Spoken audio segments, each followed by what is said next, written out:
Subscribe na share link no ema for esuebe na kenten royalty mo so mfo mede nyama pa de papa ena mede bra mu sensem enam social media a actually yi pa na utimu se that lumba DL na ne owu atena kese a woni ofi ase as fast as isu na ma mienu twe ne hotonto na de ntia odo Broni na ye maame sewa so enso ewo ho na enesen se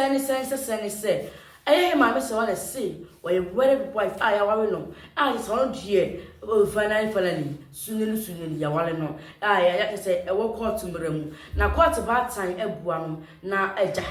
on my own necessity, a quay on one or you didn't know. I yet odo Broni once not there be, said a senior or they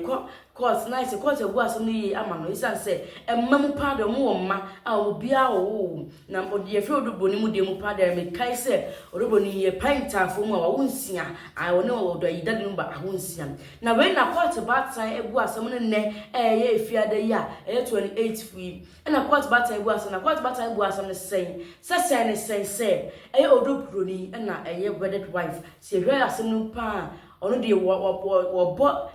sewa e ma me sewa wale na egu so say the sini ko wutimi atwi obimu tentente a na enye awale papa na mawawe no but say hwemu pa odo Broni na awawe no ne dia yenko share video no ebra eba ebeto okoe no ye le si okay and yes we pop bie mu ewo costume ye nyina ye di masema aba beto abonten concern ye maame AkosuaSerwaa's versus abusuapanyi kofinsu ene transitional funeral home na nesa de course wo course oni ye real costume wona na course ne ka so munya introduction wo mu introduce wo mu e wona lawyers no introduce wo mu na introduction na ye hu ye a e course no e wona odo Broni lawyers e ka twa mo say e wo se nipa ne bi wo a wo mu pie free wo e de ba because o munya busuanfo e ye nipa ne bi e ye ya papa shi o mu ka se o pie free wo na titi de nti o mu gina so e ma papa shi e ko ye no lawyer e de ko edu e bo de say you free the last time if you be court that was on Monday no papa she e de beto abonten say o provide original certificate no e de ma judge e ho na judge ne ka say there be enye original no mo de ma no e photocopy which is the original but they want idea wet ink e wom enu nti no omo nam sa ensem ne so e ka say omo nyina enye de MPM free one aside e ho no na ye ka say team legal wise wo no enu a ye hu video bi a e twegu wa bonte a wo mo attack odo Broni papa and the lawyer was like really they are being abusive to odo Broni papa obi identify na ma wo mo abuse no enti enya dia sa dia no best so ono dia osusu say wo mo make arrest of obi a wo ya abusive to odo Broni papa she doesn't really care whether someone you tip A and someone you tip B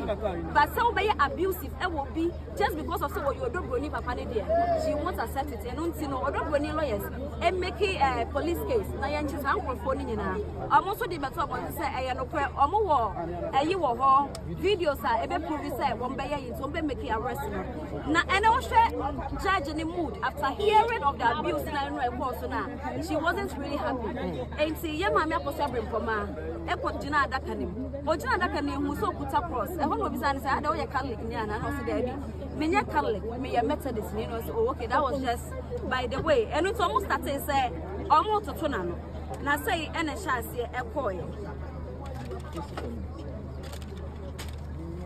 question na wo mudin kan ebisa no ene say on country court no say we call Germany before DL and answer AkosuaSerwaa's and was there be wo mudin kan ekọ eja no and a second one and so wo mu bisa ne say before you left for Germany did you know AkosuaSerwaa's and say na ba be Germany no na AkosuaSerwaa's wa woni da na and ye mama AkosuaSerwaa's mpoma say eyu na wonim ni pa na wo hu no ansa na mo ba be worry in 1991 enu nti no wonim AkosuaSerwaa's enom say bisa ni biem say na se wonim say AkosuaSerwaa's no wo ba ansa na oba be worry DL eno say oh enya dia eye nwanwa because akra no na worry na se nyina no na bo gina mu bi kwaku point enya dia wo di sie enom say bisa ni say did you know she was married to the boy's father na nim say wo ne kwaku pon papa e da so worry ansa na oba be worry DL ana e wona mama AkosuaSerwaa's mpoma ba be ka say na sa worry no ma fancy eye that the lumba ne AkosuaSerwaa's ware no ma fancy enti se ne ya ade se kwaku pon papa e da so ne AkosuaSerwaa's han ko ba betiem enso bibi sensi enu nti no enya ade a wo mbeye yi e ho no sa bisa ne se da ben ne dikan a wo shi AkosuaSerwaa's e wo Germany and was the 14th October 1996 abra wo ko Germany no and almost say okay and in Germany no what confirm me to court to say what witness almost civil marriage no and was yes no gina mu bi pa and on beside say did your brother and he say well went to Germany together and as a separately and was oh obi akọ ne kwan enya wo mu bi enu nyina ne ko bom obi akọ ne kwan and on say beside say did they marry before going to Germany or when they got to Germany and was say omo ko Germany and almost have by and on the worry and until no and yes say bia wo mo worry wa say wo mo ko and almost have by and on the worry and on beside say na would him say brother or were you e Germany and son of the worry AkosuaSerwaa's and was saying we do him was and some say beside say Nana would him say one so I worry with Germany and son of the worry would be a bear manana okay one is was with him was I didn't know and on beside say na aside wo any another lady called Georgina aside wo no there was also another lady called Georgina I was also witnessing civil marriage no and was say I Georgina no hobby na Georgina nko na nipa bebrebe e wo hobby and no bisa ne say Georgina no kan ho asem kire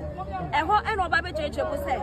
Georgina no na wo ye Denise ne ma ashaba wow de ye de wow na mentiasi odo Broni na because wonim se ayi ye papa achapracha me kai se sa video na me kai se achapracha se ye twemuni ba ntine ne be epe ade chiu ade anchiu ade so ade anso ye odo Broni ketwa no na ebedi nkunim na ese esi anamba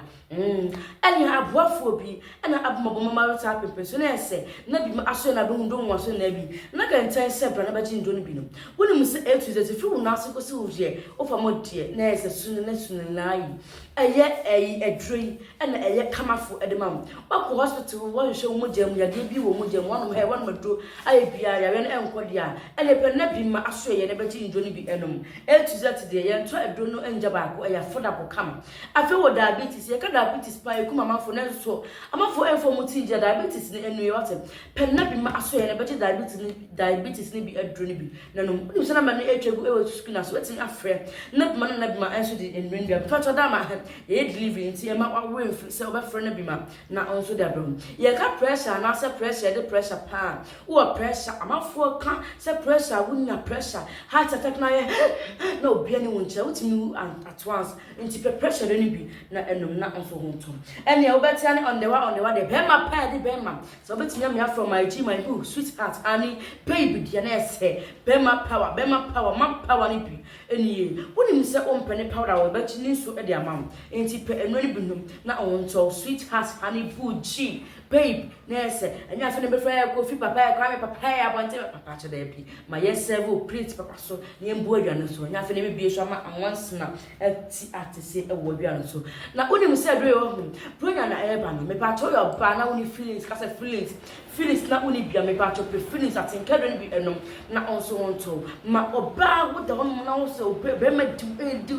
na se woni feelings a ya pa wonte de en se wonte de nti pe feelings adoni bi enom ye wie kura ya so de kon kura ne sen wonim se wakwa adwuma ho jonku ba bi ya wo ya me pa cho pe ye nku ni bi na e fa so ono ana agmabom mo ne bi ma se o Kinkasi Junction ye adwumam Kenya se adwumam nti pe adoni bi na enom na onso ho nto mo de ye wan think mo so fo kon kwa se mama kura